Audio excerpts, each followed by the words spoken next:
am Beck and welcome to the anti-TBR for 2024. These are the 2024 book releases that you are not going to see on my channel. Obviously, aside from this video, because I don't want to hype them up. I am not going to read these books. And I got this idea from Steph at Novelty Corner. I watched her video and I thought, oh, there are definitely a few books that I don't actively want to read at all. And I know seeing them on social media is going to drive me insane. So that leads me very nicely into the first book, which is The House of Earth and Blood, or Crescent City, or whatever it's called, The Gold Book by Sarah J. Maas.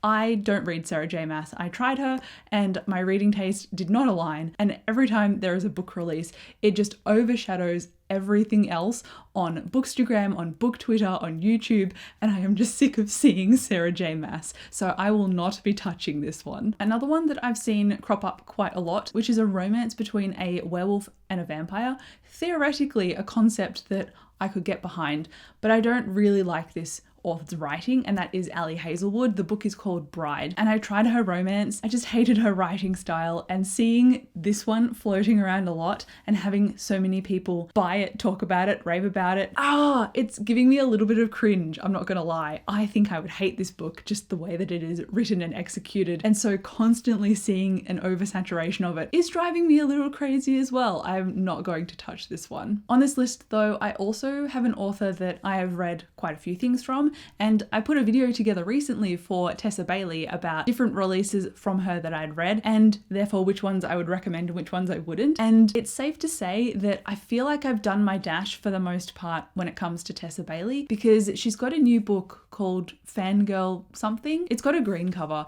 and it's about a golf player and his biggest fan, and it's the romance between both of them. She wants to help him take off in his career and he wants a new caddy. I'm like, that sounds equal. I think this book would drive me nuts, just with how the characters talk to each other. Potentially there might be miscommunication. Tessa Bailey likes to sprinkle miscommunication throughout her romance books, and sometimes it's not as strong and I like those books. Other times it is absolutely unbearable, and I just think the way that these two characters are set up, like with the fangirl-esque storyline, I think that would just make my teeth hurt. Then we've got a book that I actively want to hiss at and throw my phone away, which is the new Empire book by J. Kristoff.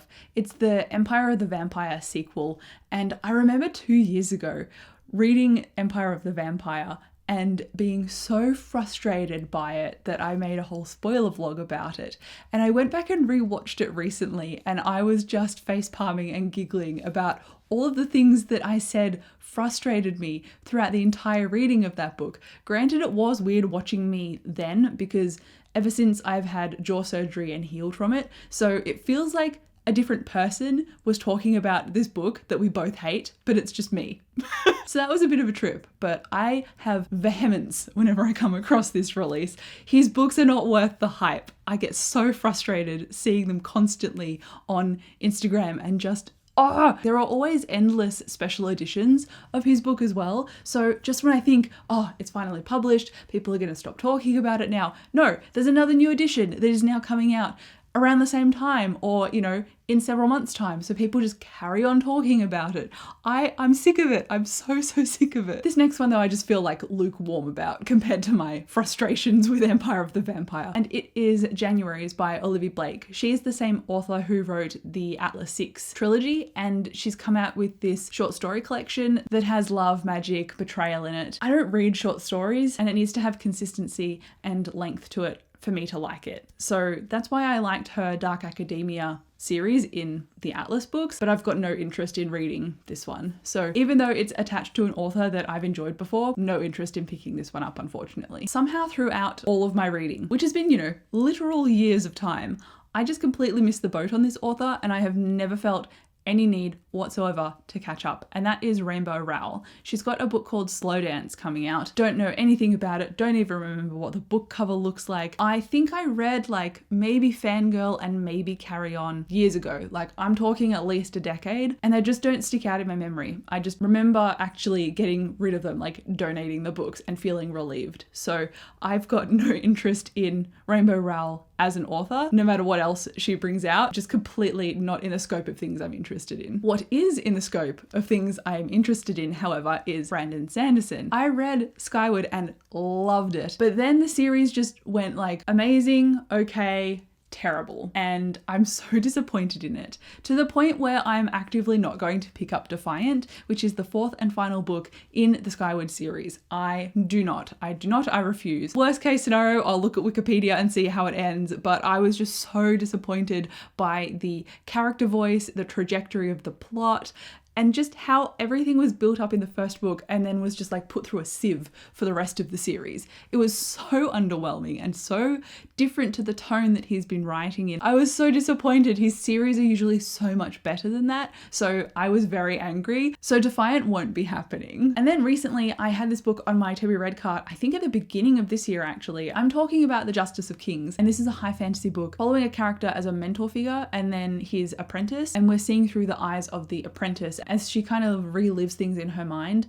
of what previously happened versus potentially where she's going from the future point onwards, which I didn't get up to yet. I read, I think 50, 40, 60 pages, around that ballpark, and I just did not like the writing style at all. I felt very removed from it because of the writing style, and it just didn't feel as imbued with character as I was hoping for, so the tone was off to me. And I think the final book is coming out this year, which I've got zero interest in picking up, given that I did not finish the first book in the series and I plan on unhauling it. I've seen this next one on a couple of different booktube videos lately, and it's called Feybound, which is apparently a romantasy. And romantasy are like the crossover between fantasy and romance. So Silver Under Nightfall is one of my favorite books ever, and that is romantasy. Fourth Wing is also romantasy, and both of them had enough world building and character and intention around the heavy romance aspect for me to really enjoy those books. But I think this one, because it's called Feybound, and I just I don't know what it is. I can't wrap my head around Fae all the time and enjoy it. I just tune out. I don't know what it is. It's kind of like someone putting the History Channel on. My brain is just like, no, this is white noise now. I am just not interested whatsoever. So I have a very narrow scope when it comes to being interested in Fae influenced stuff. Similar with fairy tales as well. I don't usually pick up fairy tale stuff, so that is kind of in the same basket for me. I just do not want to pick up Feybound either. So yeah, that's not my vibe, not my thing at all. I saw this cover and I actually got excited about it, and that is The Daughters of War. But then I googled the author, and I'd actually tried to read The Black Tongue Thief by the same guy, and I just found it so boring. The pace was just all over the place, and I ended up putting this down very quickly after I started it. And this book is a prequel to that one, so I'm like, I just did not even get interested in the first book. Why would I read a prequel? So that one is not happening at all. I'm so upset because the cover looks so good. Then we've got a book by Lev Grossman, who wrote a retelling of the Arthurian legends. It's called The Bright Sword. I am very picky with Arthurian legend retellings, as I might have said in previous videos. I don't know whether you've seen those or not, but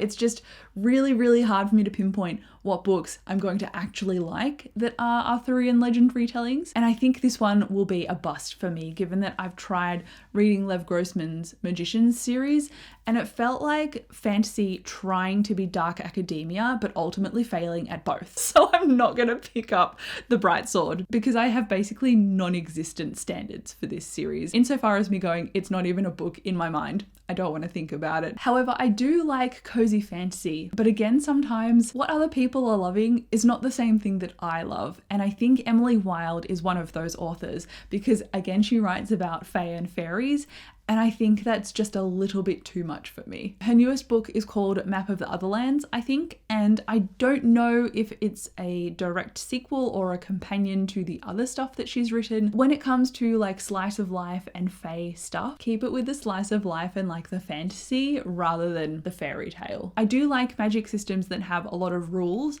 and then characters that can be clever enough to circumvent those rules and work within them to get around them kind of thing, but I just don't like fae. I don't know what it is. I can't change the way I think. I've tried so many fae stuff, hoping that I will be like, oh yeah, I was wrong. Why did I think this? I actually like it. It's not happened. So why keep trying? I don't think I will like this series. Then I've just got 2 left. So the second last one is by Jennifer L. Armentrout, who wrote Of Blood and Ash, I think. Again, another romantasy. I think it's also about vampires. I just don't think that her writing style is for me. I missed the entire boat of Jennifer L. Armentrout, kind of like I missed Rainbow Rowell when I was growing up and also going through my vampire and teen phase. I missed Lux. I think that was a popular series. I also at some point owned White Hot Kiss. I didn't even try reading it. I just owned them for a brief period and then unhauled them. So I just don't think that I'm gonna like Of or From Blood and Ash. If this is the sequel, I'm definitely not touching it. And then the last book on this video is by a popular young adult author called Victoria Aveyard, and she wrote the Red Queen series, of which I mostly loved. I was obsessed with Red Queen, but then the series ultimately just went downhill for me. And so when I look at her new book, Fatebreaker, I think you couldn't pull off a series before.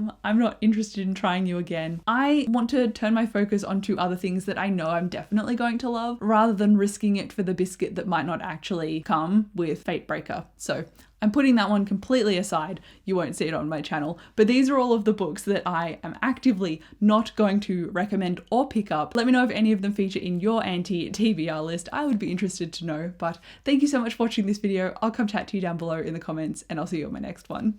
Bye.